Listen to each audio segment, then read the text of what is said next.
Hi, my name's Marissa, and I'm just going to explain a little bit about fostering and adoption. In this video, you'll see my soon-to-be daughter I'm about to adopt, and possibly my kitten if she decides to make an appearance. Do you want to say hi, baby? Go ahead. Hi. Perfect. Um, so, um, I am a foster mom. I've been almost licensed for about a year. I know a lot about the system. I know a lot about foster care. Because I grew up in it. So it's just common sense to me. The fostering process is not hard. If you decide it, you need to make sure that you are mentally, emotionally, and just everything sane and just ready to deal with what might come your way. You could possibly get a call at 2 a.m.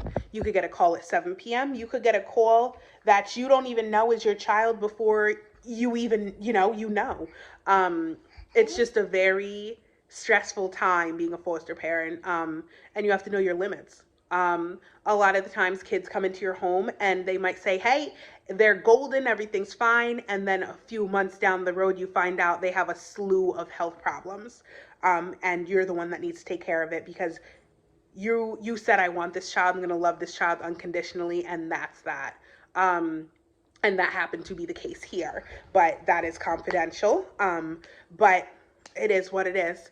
The fostering process normally, at least in New Jersey, it is like a 3 to 6 month program. There's I think almost 8 courses, each are 3 hours. I decided to get my license during pandemic time, so that was just a whole different ball game. I finished my course in about 6 to 7 weeks, and I got licensed because everything was backed up later, almost 3 months after that. But I had her before I even got my license. I just, had to go through everything that if you have a baby coming into the home, you do what needs to be done for the baby. So the outlets, the wires are covered up. You have a crib, you have a bed, you have a car seat, anything. Okay, be gentle. Anything that you need for a baby, you have. Because all the little essential stuff you can just buy when they're with you. Um, so that's with fostering.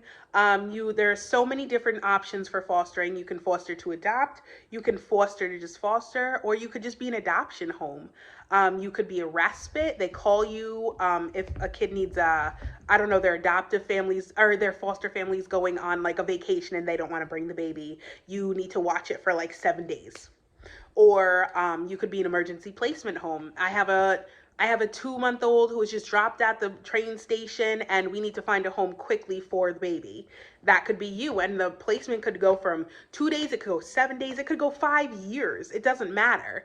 Um, so that's kind of foster. You just need to make sure that you know you are in it for the long haul. You're in it for as long as the kids are going to be with you. You never know what's going to happen. So that's that. Then with adoption, it's a whole different ball game. I am about to adopt the baby. I did it through the division because she was a foster child first. Um, Once I Hi. got the okay, hello. Once I got the okay for the adoption, now I get switched over from foster to adopt, and I get a new worker, new social workers, etc. And they come and they have a sheet of questions that they need to bang out before we go and the gavel hits. And that's it. If you want to adopt, um, you can go through an agency. You don't have to go through the like the child protective services. You go straight through a division or an agency. They will come into your home, like interrogate your whole life, because at the end of the day they just want to make sure there is a proper fit for the baby and you.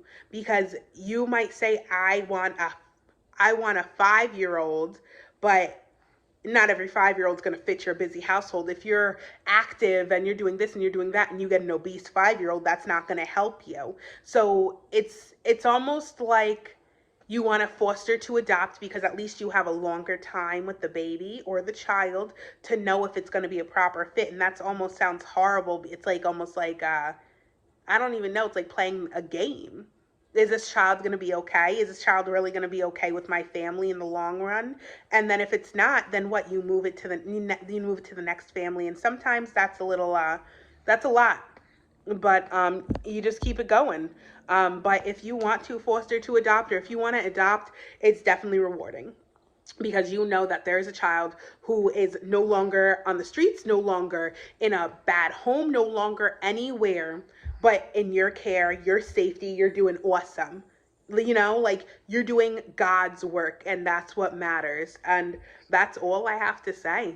Um, Definitely, if anyone ever is interested in fostering to adopt or adoption, I can help you out. Please feel free to reach out to me. And thank you for listening. You have anything? Yeah. What do you want to say? Say bye bye. Bye bye.